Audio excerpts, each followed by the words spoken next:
Running a home service business is hard. So how is it that some people make it look so easy? Well, we'll tell you. This is the Freedom Blueprint Podcast.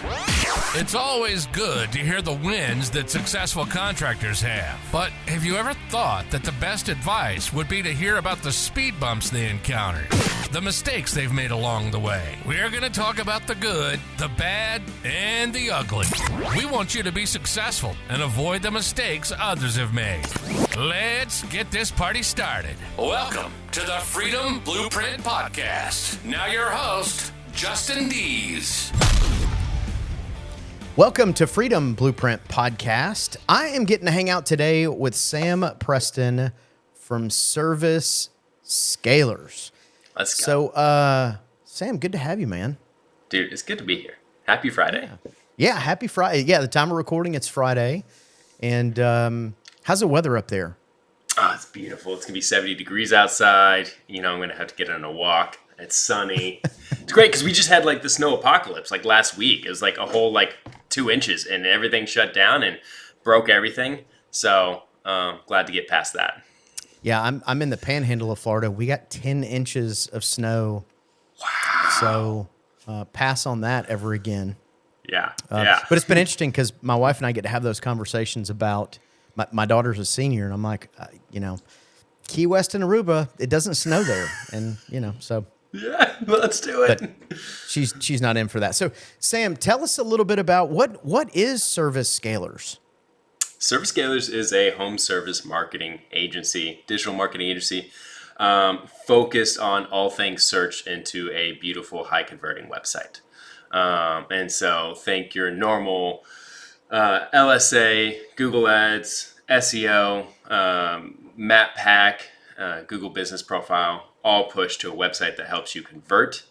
Effectively, we want to capture the market that's already searching for you. So anyone that's going to go to Google and say, hey, plumbing company near me, best roofing company in my area, we want to show up and help our clients drive that traffic and ultimately make sure that that traffic turns into appointments and then turns into revenue. So, yeah, that's the trick, though, right? When you're spending dollars on digital any marketing, but digital marketing, you've got to make sure you're getting a solid ROI. It is, and I'm sure you've seen this a lot. It is easy to throw money down, down a giant pit, and then you're like, where's it coming Where's this from? Going? Yeah. I've done it so myself. how did you get started in the home service space? What was that journey like? Yeah, I would love to sit here and say that I had a absolute love and passion for plumbing companies. That was not it, just a dirty, rotten capitalist here. I had built several agencies up to this point. I looked at the home service space, and what I had built is I built like a website agency for everybody. I had built a PPC agency for everybody. I had built a content agency for everybody. And I was like, that's cool that I've niched down and just built those individual lines of service. But what would it look like if I niched into a space? So we're looking at different spaces. Home service looked interesting. Won't name names, but there are a couple of big juggernauts in this space that people absolutely hate. Just go to Reddit and it's just mind-blowing how much hatred there is for these big companies. And so I just saw an opportunity to jump into the space and take a decent amount of market share in a short amount of time. And so we started running podcast ads, and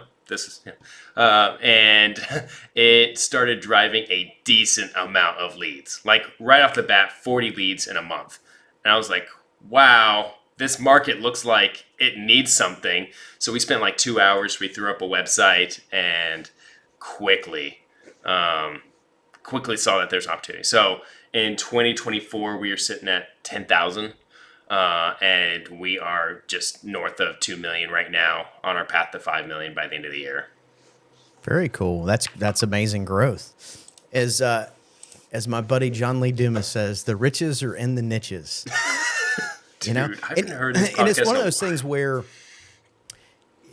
you can't be all things to all people, and you as a marketing guy knows, there's one thing to go after it with a shotgun approach, which I think is a lot of what when you get started as an entrepreneur, and I can say all of us, even if you're a plumbing guy, when you get started, you say yes to whatever. You're like, hey, will you do this electrical plumbing? Like, yes, I will do whatever, because your main objective is to bring cash in the door. Which I know looking back at that, it's easy to say, I mean, that's just not a good idea. I get it, but at the same time, you're like, I got bills to pay and families to feed and whatever. But it is something magical when you get to like niche down into really one thing and really learn about the home service. Because, I mean, emergency services is different than anything else. It's not like you're selling a cog where you're like, oh, this widget needs to be, I've got 6 months to create this thing. It's emergency services. That customer searching now may not be searching in an hour from now. It also is super helpful because I've been able to hire for that reason. So like my head of PPC right now, he worked in a private equity for home service companies. And so he was really running PPC ads for those companies. My LSA, one of my best LSA team members worked at Mr. Rooter for 5 years, just running their LSA accounts. And so like, it's like, I get to add in these team members that are already specialists in this field. And it's like, look, don't learn e-commerce, don't learn SaaS. All you have to do is do this campaign really well. And you've done this 100 times. So just go crush it. Yeah. So to kind of go back to the part you talked earlier about, there is definitely this home service business owner versus digital marketing. Like it's this David and Goliath. And sometimes, and I'm sure you can attest to this, there's times you look at a campaign and you're like, what in the world were they doing? Like the 101 things they're not even doing. But then there's other times you look at it and you go, well, wait a minute. If you look at your conversion rate and you look at your calls that are coming in, you're booking at a 20% rate. It is not a digital marketing issue. You got to fix the hole in that boat, because if you're booking at 20%, you're not doing yourself the digital marketing, your technique, like you're doing no one any service whatsoever. So I'm guessing you see that a lot, because I think a lot of times the first reaction that business owners have, especially in the emergency services, is to go, it's digital marketing problem. Yeah, actually, it's I literally just had this conversation last week. So client reached out, Sam, hey, this is not working. We want to cut our losses, cut the contract. And I looked into the campaign. I was like, hey, we sent you 60 leads. And he goes, well, only 5 booked. And I was like, okay, that's a big gap. I would understand if 80% is a high number. That's what we want to see. 80% is good. I would understand even 40%, but 5, that's super low. So we just went in and we started listening to the phone calls, and we realized their admin team, when they're answering it, was not doing a good job. The lady would go, hey, what's your hourly? She'd be like, it's $200 an hour. They're like, oh, cool, I don't want to do this. Of course not. Don't tell them the hourly. Say, hey, it's going to cost this much for us to come out and take a look. Or we do free, but then we'll take a look, and depending on what the service is, we'll let you know. You're not the salesperson. Your job is just to book the appointment. Don't go selling on that situation right there. Or we have people that just don't care as the they don't care. Their job is to answer the phones and move on with their life. They're not commissions or incentivized by booking appointments. So we do a lot of that, where it's like we try to find where the leak is and then figure out how we can solve that problem. And sometimes I've done shop visits before where the phone rings and really there should be this sense of excitement in your customer service department when the phone rings and you're like, book the call. Like that's the drum you should be book the call. And I've done some shop visits where I've been in there and the phone's ringing. It's almost like, the phone's ringing. Like, bro, are you kidding? That's such a bad vibe. What are you talking about? Answer the phone. Yeah. That's it. Yeah. No, absolutely. So now in the scenario you're talking about with the leads versus calls booked, do you have anything in place to kind of, I'm going to say educate, because that's really what it comes down to is it's an education issue with a lot of business owners. I mean, if you're not keeping an eye on your booking rate, holy cow, that is like number one thing you need to get a handle on. And even if you don't have the Service Titans or the Sierras or whatever one, even if it's pen and paper or spreadsheet, like something in order kind of keep an eye on that. Is there anything that you guys can do? I'm going to say trust but verify that a little bit for the owner. Yeah. So we do have like a listening service where we listen to every phone call that kind of comes through and then give you that rate. And that's super helpful, specifically because it's good, quick feedback for our ads team. Because if we start seeing, hey, like you're a window company and you're getting a lot of people calling in for broken glass. Well, people don't like repair. They don't want a repair. They want a replacement. They want somebody that's looking for like, hey, I want to redo all these windows. And so like getting that feedback back to the ads team is just a much quicker cycle. And then we can get it to your team. Hey, you had an 80% broken rate this week. Oh, you went 70. Oh, now it's 60. Hey, is there something going on over there? Because like, is it the ads or where's the problem? The second piece of that is we are definitely pushing into the AI world and starting to work with AI agents, trying to, how do we have AI take a listen to every phone call that's coming through, then look at your CRM to look at what's actually booking, then look at your ad campaign, see what keywords are coming through, and tie that all together to give you a report. That's not today, but that's something we're working on, and But it may so be epic. It's It's literally tomorrow. We're hiring for it for sure. We so one of the things I noticed this past year, I attend a lot of conferences, and there was a couple towards the end of last year that I was walking around the show floor, and I remember just thinking, oh my, like there is AI companies everywhere. Like it's almost the majority, and some of the stuff was like I don't know how that would fit into my business, but AI is definitely a really exciting tool. I would say that as long as used correctly, yeah. Yeah, I would say every business at this point should start looking at that. Whether you're a plumbing company or you are a digital company, there is so much. Like you should hire an AI, specialist, and they don't go by that. No one's an AI specialist right now. They are a Zapier specialist. They are a technical person, and they have an interest in AI. So you can't hire for the AI, but you go, hey, you like this? We're happy to pay you, and then train on this stuff. And then I would assign them a number. Like your job is to save us X amount of money. And you're going to do that by making this team more efficient. Or you're going to do this by making our conversion rate go up. But that's what we're doing. We're bringing this guy in. We're like, hey, we want to make two things. We want a better results for our clients and therefore and a better experience. So this is one aspect of what you're working on. But then the second thing is I want you to make my team more efficient at what they do. Again, because I want to make money and I want to grow. And so you definitely and you don't do that find unless your client's making money and growing. Exactly. So it's definitely a win-win scenario for you. Exactly. That's interesting. So I don't think I've talked to anybody about hiring an AI specialist. Which, to your point, that's not a thing. But man, that's new. Yeah, we're working a with year ago. Nobody was talking about that. It's crazy. So we're working with a talent agency that's good at recruiting this, and they've done this placement for themselves. I'm good friends with the guy, so he's done it for himself, and now he's helping us do it. So, I mean, I highly recommend. That's very interesting. Yeah, keep us posted on that because I have never thought about that yet. Now I will, and now I won't forget. You should. So. now this is all you're going to be thinking about now. So let me ask you this. So obviously working with a lot of clients, seeing a lot of, doing a lot of demos and that kind of thing. What is one of those things that you see most home service businesses forget to do or miss, or something that you go, man, that one little tweak can make a really big difference in your campaign?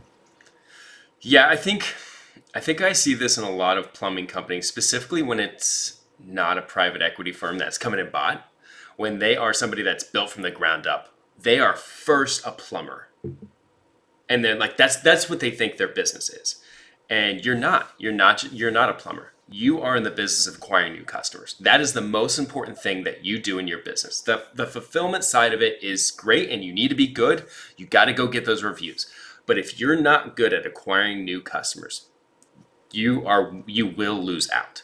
And so what I mean by that is I had a conversation literally 2 weeks ago where this guy said, "Hey, I want to pause LSA and I want to push this all to PPC. It's just not working for me." I was like, "Yeah, like, hey, if it's not working for you, let's not do that. Let's push into something else." But out of curiosity, how much did you spend last month? How many leads did you get? How much revenue did you get? And he said, we spent $400. We got 6 leads, and I don't know how many. I don't know how much revenue we got. And I was sitting there like, that's a $68 cost per lead, bro.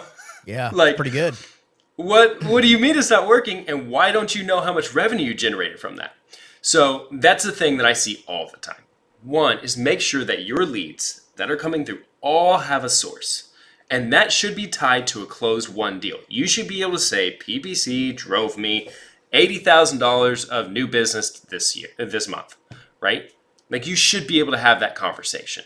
If you don't, go solve that problem. And the second thing I told him is to train your team to use LSA, right? Anytime they get a booked appointment and they know it came from you LSA, that should be attributed in your CRM, but then you go back into your LSA account and say booked appointment. That way LSA knows that you booked appointment. And then the third thing is to increase that ad spend. So at a minimum, I would increase that by whatever your cost per lead is. So you spent $68 per lead. Next week, you're going to spend an extra $68. If you got 7 leads from that, now we're going to go another $68. Like, you're just going to keep to see if that trend continues. I promise you, if you hire us and my team member just increases ad spend, we're going to look like superheroes, and all we did was increase your ad spend. So you might just try increasing. So all that to say, you are in the business of acquiring new customers. Get really damn good at it. Focus on that, because that is the easiest way to scale any business. I think for the smaller shops, that's a toughie. I think that's a tough thing to wrap their mind around. It's 100% true, and I think as your business, if you're in a business where you're growing and scaling, I think that resonates, and you go, well, yeah, I'm in the yes. I think for the smaller shops, I think it's hard for them to wrap their brain around, because, I mean, without customers, you don't need anybody to answer the phone. You don't need technicians to go do anything. Nobody's got anything to do. So from a hub and spoke, which is really what our business is, that acquisition is dead in the center. And if it's not tight, then your wheel's going to be a little bit wobbly. Yeah. Well, then for smaller shops, let me tell you this. Don't spread yourself too thin, right? Agency, I obviously want you to do as many services as possible. My sales rep promise you will try to get you to do as many as possible. But don't spread your ad spend too thin. Don't do LSA and Google Ads if you haven't mastered LSA. Don't go to Facebook when, your Google Ads you're only spending $5,000 a month on Google Ads. Just keep pushing, like, master one channel really, really well, and then move on to the next one. I see a lot of people do that, where they've got Google Ads and they're spending $2,000 a month. They got Facebook and they're spending $3,000 a month. The problem is you're also paying that management fee. So that ROAS is just so much harder to get. And so stick with one channel, master that, then move on to the second, or at least have only a small portion of your budget, what I call discovery, like you're trying something new, but everything else you should really push into a channel and try to grow as much as you can in that channel before moving on. Great answer. So let me ask you this. What about geographical area? Like, what do you think, what would you say to somebody, especially, I don't know, let's say $3 million shop. I mean, obviously you've got to know your numbers. So you need to know what your percentage of spend is. Otherwise you could end up spending 20-30% of your revenue and you're not going to make any money there either. But as far as a geographical area, what would you recommend somebody that's like, let's say I'm 2 million and I'm about to get started and I'm about to really start spending money on LSA and PPC and some of that other stuff? Yeah. 2 million, then you've probably got $16,000 a month, maybe, to spend. And is that what that would be my guess is what you have to spend. I would say one, in a local area, try to max out LSA. Like, that's one of the easiest ones to go out and just do really well. GMB is also one that I think that you could easily start doing those activities to try to grow. I would say 70% of what we do, maybe even 80%, is on YouTube. Go YouTube it, like just how to do GMB, and just do that. Like, not that complicated. Honestly, like, you would come hire us to do your LSA and GMB, not because you couldn't do it yourself, but because it's cheaper than hiring someone in-house to do it, and we're experts. So if things go wrong, you go, hey, Sam, what the heck? And we're like, hey, we're accountable. We'll go make that happen. But those two are really easy for you to do and grow, fairly easy. At that point, I'm probably pushing into Google Ads. You could do some SEO, and I love SEO. SEO is always going to be a long game. You're not doing SEO for 2025. You're doing it for 2026 to be big. So I think you're in that like 2 to 3 million is probably when I start doing some SEO. The only way I would change that is if I do see a big gap in the market. Hint, like, I'm in the Charleston area and I see some keyword because I do the searches, and I'm like, there's some plumbing searches that nobody's jumping on right now. So obviously I'm a marketer. I know that kind of stuff. So like, that's why I would take advantage of it. But again, I probably wouldn't go that direction. I would probably stick with things that are driving direct searches into your business. I might even tell you to do more of the, what are they called? The Home Advisor, I would play around with those as well. Sometimes you get terrible results. Sometimes you get nice results. That cost per lead will always be higher than it is other places, but you can easily turn it up and turn it off and just see how it goes. So we have seen a success in those. Again, try all the different ones in your area, try to max it out. And then once you get, again, a little bit bigger, once you get to $3, $4, $5 million, then you should probably be doing everything as far as digital goes from a spend. Well, you never know. People have different habits. Sometimes people go to Facebook for everything. Sometimes people don't Google anything. Some people go to Bing. Yeah. Some people go to Instagram and YouTube. And so, yeah, you definitely want to show up when your customer is looking, not just when they're looking, but where they're looking as well. Yeah, I mean, we don't personally do Facebook ads. Not yet. Anyways, one of these days, I want to go acquire that business. I do not want to build that one from scratch. But I've got friends who are in the home service industry, and they swear by Facebook ads being so great for driving low cost per leads. I've even seen some people do TikTok and have success there. I know some people that do TikTok really well. Yeah.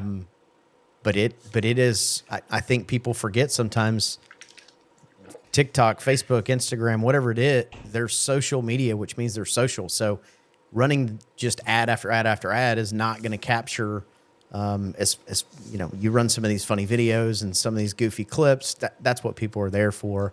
And that seems to convert really well. And it works too for the recruiting aspect. It's usually a pretty good way to get people to come in. Like, look how cool you guys are. Yeah, right. It depends, and to that point, like, it depends on what type of company you are, right? Plumbing, you really don't need sexy images on your Instagram. Like, just like, no one's going to your plumbing account like, man, look at that. I want that on my house. But if you're a window company, you probably should. If you're a Christmas lights company, you better be doing that, right? So I mean, absolutely do it. And I definitely, for those type of companies, I would be playing the social game because it will matter. Yeah. Well, cool. Well, Sam, it is awesome to meet you. It was awesome to have you on the show. I was trying to think of how we even connected. I think John Wilson is who connected us. John. I want to say. So, good guy. Any kind of closing thoughts? Any words of wisdom that you might have for the listeners? Yeah, I mean, be good at customer acquisition. Like, that has made my life so much better, is getting really good at that. Know your numbers. Have fun. You can still enjoy the heck out of your life and grow a business. You don't have to, set hard boundaries. We do what's called hang up and hang out. So 5:30 every night, I hang up on business and I go hang out with the fam. So make sure you're taking care of yourself. Too many people stressed out on business. It's not that serious. It's just, it's just life. So It's supposed to be fun. Enjoy it. Enjoy it. Cool. So if anybody wants to get connected with you, Sam, how would they go about doing that? I mean, I'm on Twitter, X, I don't know what to call it. Hey, Sam Preston, if you want. You can find me there. If you want to do work with Service Scalers or chat there, servicescalers.com. You could find me on LinkedIn. Those DMs will be much harder for me to reach out to. I don't enjoy LinkedIn as much. But yeah, find me. Cool, Let's do man. it. Well, appreciate you coming and hanging out and sharing some knowledge. I think the acquiring new customers is gold. I think that for anybody listening, make sure to kind of keep that in your back pocket and just remember that is your business. You got to have customers before anything else happens. So, Sam, thank you, man. It's amazing to meet you, and I'm sure we'll catch you soon. This is fun, Justin. Thanks, man. You've been listening to the Freedom Blueprint Podcast. Information is useless if not applied. So take what you've learned and go and implement it. We hope you've enjoyed the show. If you did, make sure to like, rate, and review. We'll be back soon. But in the meantime, find us on social media at Freedom Blueprint for Home Services and hit the website at www.freedomblueprintpodcast.com. See you next time.